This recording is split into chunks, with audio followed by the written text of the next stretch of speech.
सामने आया पुतिन के चीन दौरे का मकसद। शेख हसीना का दावा, जल्द लौटेंगी बांग्लादेश। भारत के जवाब से नार्वे पत्रकार की बोलती बंद। वियतनाम पहुंचे राजनाथ सिंह, बैठक हुई पूरी। अमेरिका की मस्जिद में हुई ताबड़तोड़ फायरिंग। ईरान पर आज से शुरू होने वाला था हमला। ईरान के न्यूज एंकर्स ने हाथ में उठाई AK-47। नमस्कार, मेरा नाम है शालिनी और आप देख रहे हैं द न्यूज 15। स्वागत है आपका हमारे खास प्रोग्राम दुनिया के हालचाल में। चलिए नजर डालते हैं बड़ी खबरों पर विस्तार से। रूस के राष्ट्रपति व्लादिमीर पुतिन मंगलवार को 2 दिन की यात्रा पर चीन पहुंचे हैं। 2026 में ये उनकी पहली विदेश यात्रा होगी। चीन के राष्ट्रपति शी जिनपिंग के निमंत्रण पर हो रहे इस दौरे में दोनों देश गैस, व्यापार, ऊर्जा और यूक्रेन युद्ध जैसे बड़े मुद्दों पर चर्चा करेंगे। इस दौरे का सबसे अहम मुद्दा power of Siberia 2 gas pipeline project है। रूस चाहता है कि चीन जल्द इस प्रोजेक्ट को मंजूरी दे। ये पाइपलाइन रूस में मंगोलिया के रास्ते चीन तक जाएगी और हर साल 50 अरब घन मीटर गैस सप्लाई कर सकेगी। यूक्रेन युद्ध के बाद यूरोप ने रूस से गैस खरीद कम कर दी थी, जिससे रूस को भारी नुकसान हुआ। अब रूस चीन को ज्यादा गैस बेचकर अपनी कमाई बढ़ाना चाहता है। रूस चीन को सस्ती गैस देने का ऑफर भी दे रहा है। हॉर्मुज स्ट्रेट में बढ़ते तनाव के कारण चीन भी सुरक्षित गैस सप्लाई चाहता है, इसीलिए जमीन के रास्ते आने वाली रूसी गैस चीन के लिए फायदेमंद मानी जा रही है। यूक्रेन युद्ध के बाद चीन रूस का सबसे बड़ा आर्थिक साझेदार बन गया है और दोनों देशों के रिश्ते लगातार मजबूत हो रहे हैं। वहीं शेख हसीना ने कहा है कि वो जल्द ही बांग्लादेश लौटेंगी। फिलहाल वो भारत में रह रही हैं। एक ईमेल इंटरव्यू में उन्होंने कहा कि देश से बाहर रहने का मतलब ये नहीं है कि वो चुप हैं। वो लगातार बांग्लादेश के लिए काम कर रही हैं और अंतर्राष्ट्रीय स्तर पर भी सक्रिय हैं।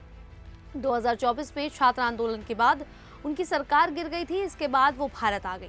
उनकी पार्टी अवामी लीग पर बांग्लादेश में प्रतिबंध लगा हुआ है। साथ ही इंटरनेशनल क्राइम्स ट्रिब्यूनल ने उन्हें मौत की सजा भी सुनाई है। हसीना ने कहा है कि उनकी वापसी किसी तय तारीख पर निर्भर नहीं है। उनका कहना है कि पहले बांग्लादेश में लोकतंत्र, अभिव्यक्ति की आज़ादी और कानून व्यवस्था सामान्य होनी चाहिए। उन्होंने दावा किया कि उन पर 19 बार जानलेवा हमला हुआ, लेकिन वो कभी पीछे नहीं हटी। उन्होंने कहा कि अवामी लीग को कोई खत्म नहीं कर सकता क्योंकि ये जनता की पार्टी है। हसीना ने अंतरिम सरकार के प्रमुख मोहम्मद यूनुस पर गंभीर आरोप लगाए। उन्होंने कहा कि उनके समर्थकों पर कार्रवाई की जा रही है और कई नेताओं को देश छोड़ना पड़ा। साथ ही उन्होंने भारत बांग्लादेश रिश्तों को ऐतिहासिक और मजबूत बताया। वहीं भारत के प्रधानमंत्री नरेंद्र मोदी इस समय नॉर्वे दौरे पर हैं। वहां एक प्रेस कार्यक्रम के बाद भारत के विदेश मंत्रालय की प्रेस वार्ता में नॉर्वे की एक महिला पत्रकार ने भारत पे मानवाधिकार और प्रेस की आज़ादी को लेकर तीखे सवाल पूछे।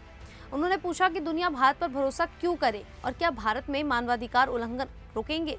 साथ ही उन्होंने ये भी पूछा कि क्या PM मोदी मुश्किल सवालों का जवाब देना शुरू करेंगे।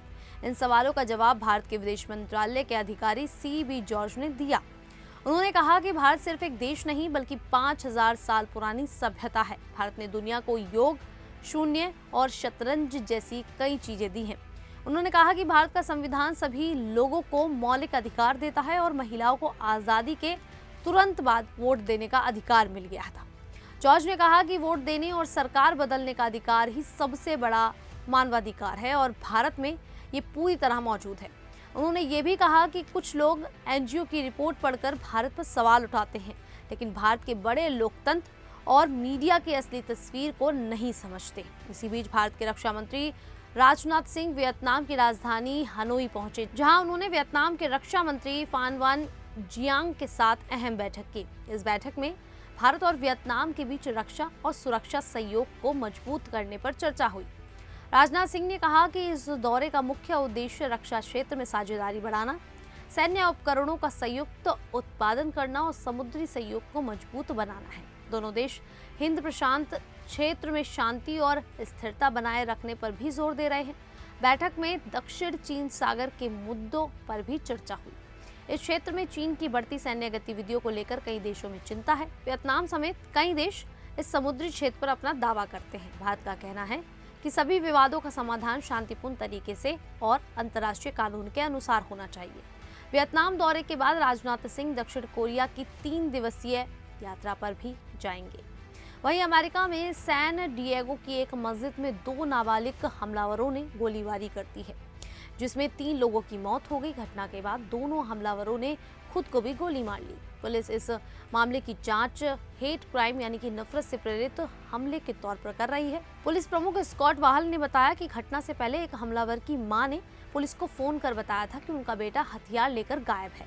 मां को घर में एक नोट भी मिला था जिसमें नफरत भरी बातें लिखी थी। मारे गए लोगों में मस्जिद का एक सुरक्षा गार्ड भी शामिल था। पुलिस का कहना है कि गार्ड ने बहादुरी दिखाते हुए कई लोगों की जान बचाई। अधिकारियों के मुताबिक अगर गार्ड तुरंत कार्रवाई नहीं करता तो ये हमला और भी ज्यादा खतरनाक हो सकता था।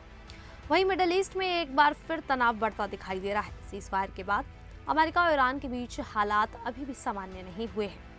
अमेरिकी राष्ट्रपति डोनाल्ड ट्रंप लगातार कह रहे हैं कि ईरान के पास समझौते के लिए बहुत कम समय बचा है। ऐसे में फिर से सैन्य कार्रवाई की आशंका बढ़ गई है। इसी बीच ट्रंप ने बड़ा दावा करते हुए कहा कि अमेरिका मंगलवार को ईरान पर हमला करने वाला था, लेकिन कतर, सऊदी अरब और संयुक्त अरब अमीरात के नेताओं के अनुरोध पर इस हमले को फिलहाल टाल दिया गया। ट्रंप ने कहा कि इन देशों के नेताओं का मानना है कि बातचीत के जरिए समझौता हो सकता है। हालांकि उन्होंने साफ कहा कि ईरान को परमाणु हथियार रखने की अनुमति नहीं दी जाएगी। ट्रंप ने अमेरिकी सेना को फिलहाल हमला रोकने का आदेश दिया है, लेकिन साथ ही कहा है कि अगर समझौता नहीं हुआ तो अमेरिका किसी भी समय बड़े पैमाने पर हमला करने के लिए तैयार रहेगा। वहीं अमेरिकी राष्ट्रपति डोनाल्ड ट्रंप की इन धमकियों के बाद अब ईरान में आम लोगों को हथियार चलाने की ट्रेनिंग दी जा रही है। ईरानी टीवी चैनलों पर लाइव कार्यक्रमों में एंकर और पत्रकार AK-47 जैसी राइफल चलाना सीखते दिखाई दे रहे हैं। इन कार्यक्रमों में IRGC के सदस्य भी मौजूद रहते हैं। कुछ वायरल वीडियो में महिला और पुरुष एंकर हथियार लेकर देश की रक्षा की बात करते नजर आए। कई मस्जिदों में भी लोगों को बंदूक चलाने की ट्रेनिंग दी जा रही है। कुछ तस्वीरों में बच्चों को भी हथियार सिखाते देखा गया। ईरानी सरकार का कहना है कि ये देश की सुरक्षा के लिए जनता को तैयार करने का हिस्सा है। वहीं ट्रंप लगातार चेतावनी दे रहे हैं कि अगर समझौता नहीं हुआ तो अमेरिका फिर सैन्य कार्रवाई कर सकता है। खैर, इस पूरे मामले को लेकर आप लोगों की क्या राय है, आप हमें कमेंट करके जरूर बताएं। अभी के लिए इतना ही, फिर हाजिर होंगे ऐसी ही देश और दुनिया से जुड़ी बड़ी खबरों के साथ। तब तक के लिए देखते रहिए द न्यूज़ 15।